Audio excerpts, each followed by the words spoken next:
Sir, I'm going to have to ask you to step back. This entire section is reserved. The voice was young, sharp, and starched with the kind of authority that comes from a new promotion and a crisp uniform. Captain Davies had the look of a man who measured the world by the shine on a boot and the angle of a salute. He was looking at Arthur Collins, but he wasn't seeing him. He saw a stooped old man in a rumpled tweed jacket that had seen better decades, pleated trousers that were hopelessly out of fashion, and scuffed leather shoes.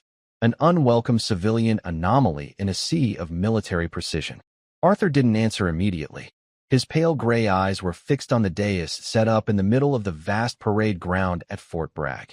The North Carolina sun was already beating down, making the air shimmer above the manicured grass. Flags snapped in the breeze, the bold stars and stripes, the proud colors of the 82nd Airborne Division. His son, Michael, was up there. In a few moments, they would call his name, and his wife would pin the silver oak leaf to his collar. Lieutenant Colonel. Arthur felt a quiet, profound pride swell in his chest, a feeling far warmer than the morning sun. He had come a long way, his boy. He finally turned his gaze to the young captain. "He's my son," Arthur said, his voice a low, gravelly thing, weathered by time. The captain's posture didn't soften. If anything, it stiffened further. "Yes, sir, I understand. The general audience area is just behind the bleachers. We need to keep this walkway clear for the official party." He gestured vaguely with a white-gloved hand. The gesture said, "You don't belong here." Arthur's gaze drifted back to the stage. Michael was standing at attention, his profile strong and clear, a testament to a life of discipline and service. A life Arthur had wanted for him. A clean life. Honorable. Seen. Arthur gave the captain a slow, deliberate nod and took a single step back, not because of the order, but because it wasn't his day to stand in the spotlight. It was Michael's. The captain, satisfied that the wrinkle had been smoothed, gave a curt nod and moved on, scanning for other sartorial imperfections in his pristine world. The ceremony began with the familiar pomp and circumstance that the military does so well. A brass band played, its notes bright and clear in the open air. The garrison commander gave a speech, his words rolling across the field through a speaker system, full of talk about duty, honor, and the long line of warriors who had stood on this very ground.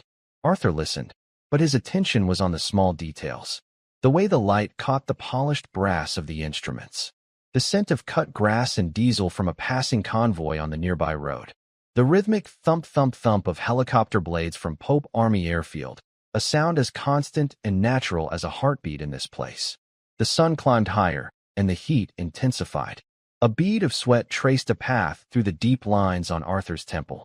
He felt a familiar stifling sensation, the wool of the old jacket suddenly feeling like a cage. Without thinking, he shrugged it off, the motion slow and careful, his joints creaking a quiet protest. He folded the jacket neatly over his left arm, revealing the worn, short-sleeved plaid shirt underneath. And on his right forearm, a ghost. An image inked into his skin half a century ago. Now a faded tapestry of blues and grays that had bled together over time. It was a skull, fierce and hollow-eyed, crowned with a green beret. Around it, letters that had once been sharp and black were now blurry, but for a trained eye, they were as clear as a headline. Max Sog CCN. Military Assistance Command, Vietnam, Studies and Observations Group. Command and Control North. A name that was a lie, a cover for the deepest, darkest, and most denied operations of the Vietnam War. A name that, to those who knew, was a whisper of unimaginable horror and unparalleled bravery. Arthur felt the sun on his skin and paid the old mark no mind.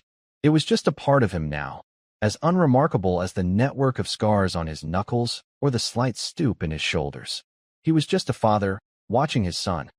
On the dais, Major General Wallace was in his element. He was a commanding presence, a man who had earned his 2 stars through decades of service, from the deserts of Iraq to the mountains of Afghanistan. He smiled, shook hands, and delivered his remarks with practiced ease. His eyes, a commander's eyes, were always moving, scanning his troops, their families, the entire environment. It was a habit born of survival that had become second nature. His gaze swept over the crowd of families and distinguished guests. It passed over the old man in the plaid shirt, then snapped back, locking on with the sudden, jarring intensity of a rifle scope finding its target. The general froze. His hand, halfway to shaking the hand of a newly promoted major, stopped in midair. The smile vanished from his face, replaced by an expression of profound, utter disbelief. The world seemed to slow down. The sounds of the ceremony, the polite applause, the flapping flags, the distant helicopters, faded into a dull hum. All he could see was that faded ink on that old man's arm. MECVSOG. CCN. It wasn't just a tattoo. It was a sacrament. It was a relic from a forgotten church of violence and valor. General Wallace had spent his career studying military history, especially the shadowy world of special operations. He knew what that symbol meant. He knew the stories, the few that had been declassified, and the legends that were still spoken only in hushed tones at secure facilities. He knew that the men who wore that ink were ghosts. Most were actual ghosts, their names etched on a black granite wall in Washington, D.C. The few who survived were legends, their files buried under 50 years of redactions and government denials. He looked from the tattoo to the old man's face, seeing the calm, patient eyes, the quiet dignity. He saw the truth. He was looking at a living legend. Abruptly, General Wallace turned to the garrison commander next to him.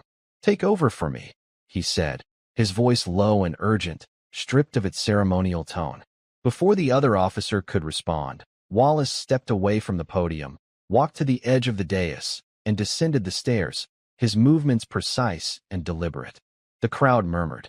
A two-star general didn't just walk off the stage in the middle of a promotion ceremony. It was a breach of protocol so severe it signaled an emergency.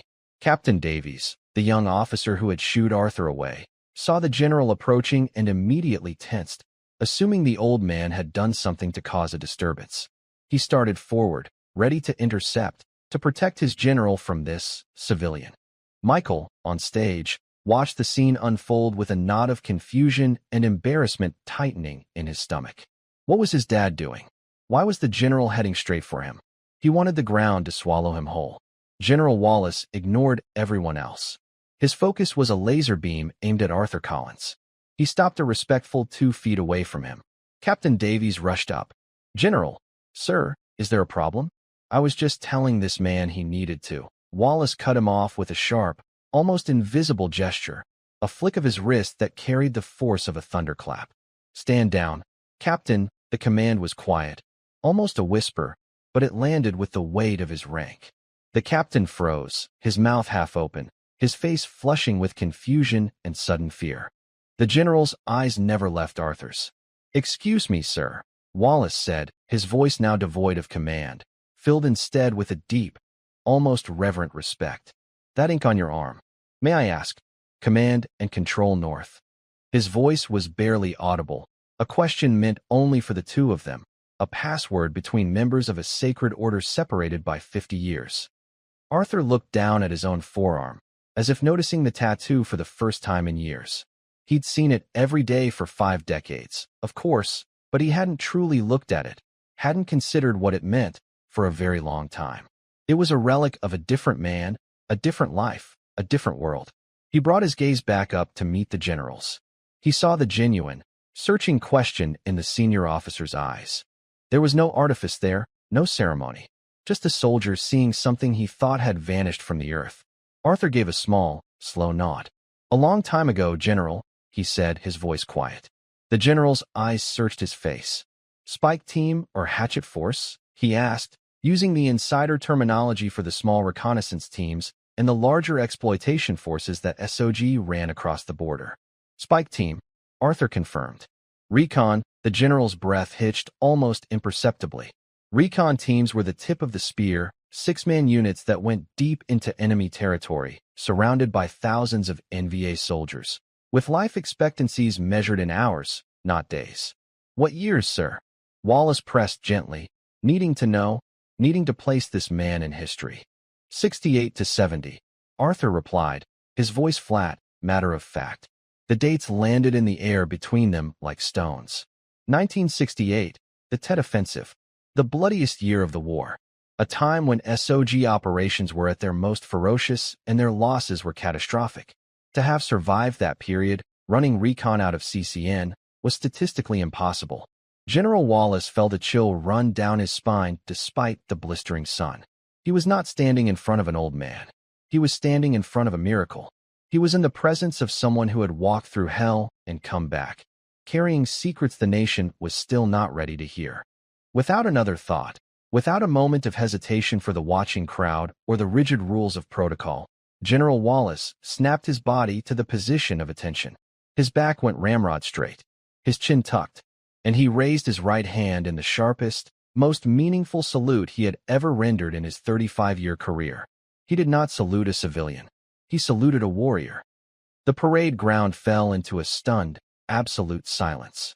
The only sound was the luffing of the flags in the wind. A major general does not salute a civilian. It simply does not happen. The chain of command, the very structure of military life, is built on the foundation of rank and protocol. This act was a deliberate shattering of that foundation, a statement more powerful than any speech. Captain Davies's face had gone from red to a sickly, ashen white. His mind struggled to process the scene.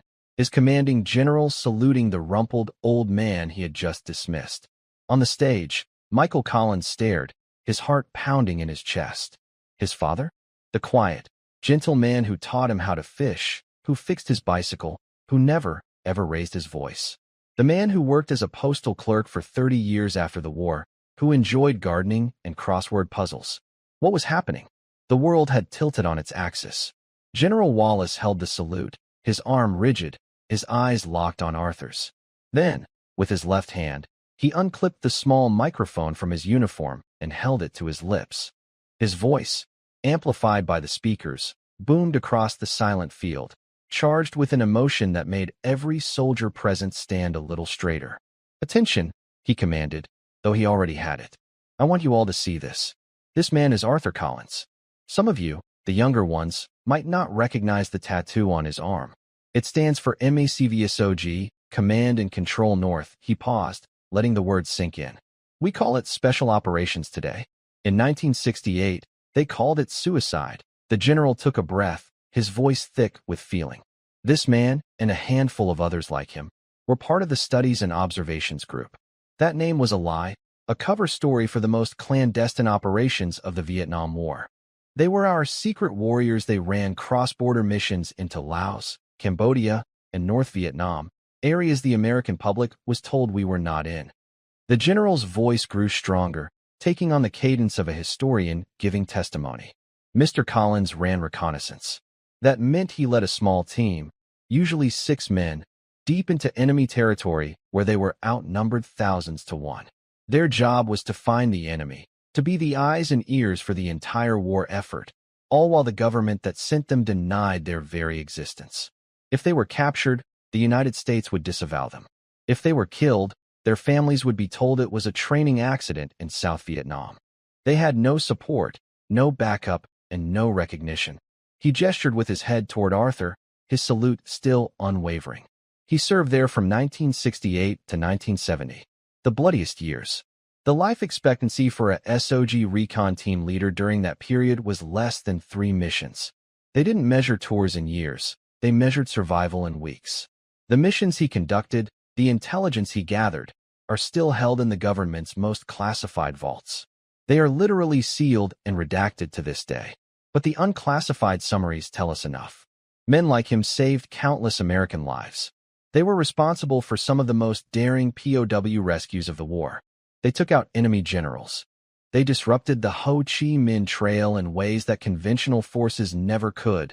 The general finally lowered his microphone, but held his salute. His eyes bored into the crowd, into the faces of the young soldiers standing in formation. You are looking at living history. You are looking at a man to whom this nation owes a debt that can never be repaid. He is a giant, a ghost who walked out of the jungle so that men like me, and like his son, could stand here in freedom today. He asked for nothing in return.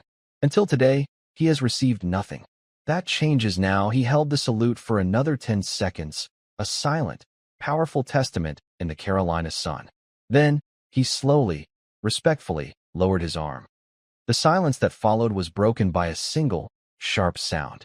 Another officer, a grizzled command sergeant major standing near the front, a man with his own tapestry of combat history on his chest, snapped to attention, and rendered his own salute. Then another, and another. Within moments, every person in uniform on that field, from the newest private to the colonels on the stage, was standing at attention, their right hands raised in a silent, thunderous ovation of respect for the quiet old man in the plaid shirt. The civilians in the crowd, catching the gravity of the moment, rose to their feet, their applause starting as a trickle and growing into a wave. Michael Collins stood on the stage, tears streaming down his face, utterly oblivious to his own promotion. He was seeing his father for the first time. This whole life, this whole man, had been a secret, hidden in plain sight. The quiet patience, the unshakable calm, the way he never got rattled by anything. It all made a terrifying kind of sense now. The man had seen the worst the world had to offer. A traffic jam or a leaky faucet was nothing. He had walked through the valley of the shadow of death, and it had left him with a peace that no ordinary life could grant. After the ceremony concluded in a blur, Michael rushed from the stage, his new rank forgotten. He found his father standing quietly by a large oak tree, the tweed jacket back on, the ghost on his arm hidden once more. The crowd gave them a wide, respectful berth. The young Captain Davies stood at a distance, his face a mask of shame, not daring to approach. "Dad," Michael began, his voice cracking. Why did you never say anything?" Arthur looked at his son, his eyes, those calm gray eyes, filled not with the ghosts of war, but with a deep and abiding love. He reached out with a gnarled hand, the knuckles scarred from ordeals Michael could now only begin to imagine, and gently straightened the new silver oak leaf on his son's shoulder. He let his hand rest there for a moment, the weight of it both grounding and profound. "It wasn't a story that needed telling," Arthur said simply. His voice was soft, meant only for his son. "It was a job that needed doing. That's all. When I came home, that part of my life was over." The world didn't need another war story. He looked Michael straight in the eye, and for the first time, Michael saw the immense depth behind them. An ocean of experience he had never known was there. "You didn't need that ghost in our house. You didn't need to know what I did back there in the dark. You needed a father. You needed someone to teach you how to be a good man. You needed to see who you could become, not who I had been." The words were simple, but they carried the weight of a lifetime of deliberate silence, of a burden carried alone so his son wouldn't have to share the load. It was the purest act of love Michael had ever known.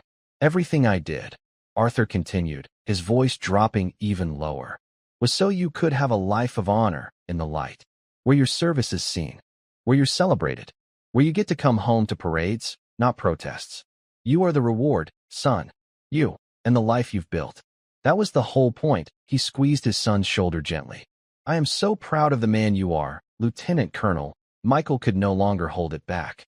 He wrapped his arms around his father's frail shoulders and hugged him, burying his face in the worn tweed. He wasn't hugging a war hero. He was hugging his dad, who had fought monsters in the jungle so he would never have to. The greatest warriors, he realized, don't carry their battles like trophies. They bury them like seeds, hoping a peaceful garden will grow in their place. They speak the softest, having already done all their screaming in places we will never see, and can only pray we never have to. As father and son stood under the shade of the oak tree, a figure approached them hesitantly. It was Captain Davies. His face was pale, his earlier arrogance completely gone, replaced by a look of profound humility and regret.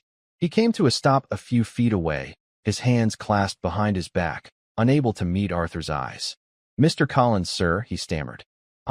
I have no words. My conduct earlier was inexcusable. I am so sorry. I saw your clothes, and I made an assumption. It was disrespectful and unprofessional, and I have failed the standards of an officer." He finally looked up, his eyes pleading. "I hope you can forgive me, sir." Arthur looked at the young man. He saw not an antagonist, but a boy in a uniform, learning a hard lesson. He saw himself, decades ago, full of fire and certainty before the world had taught him the brutal truth of uncertainty. He offered a small, gentle smile. "There is nothing to forgive, Captain," he said. "You were doing your job. Your general just gave you a new piece of intelligence. A good soldier learns from new intelligence and adjusts his strategy." He paused, his gaze kind. "The most important lessons aren't in the regulations. They're in the people. Take the time to see the person, not the uniform they're wearing or the one they aren't. That's all, the captain nodded, his throat too tight to speak. He rendered a salute, not as crisp as the general's, but filled with a newfound, genuine respect. Arthur acknowledged it with a nod, and the young man retreated, his career not broken, but forever changed for the better. The story of what happened on the parade ground that day would spread like wildfire through the base and beyond, becoming a new kind of legend. A story not of jungle warfare, but of humility.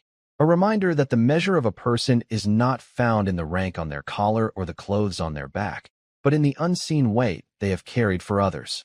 It serves as a lesson for us all, to look deeper, to listen closer, and to offer respect freely, for we never know when we are in the presence of giants who walk quietly among us.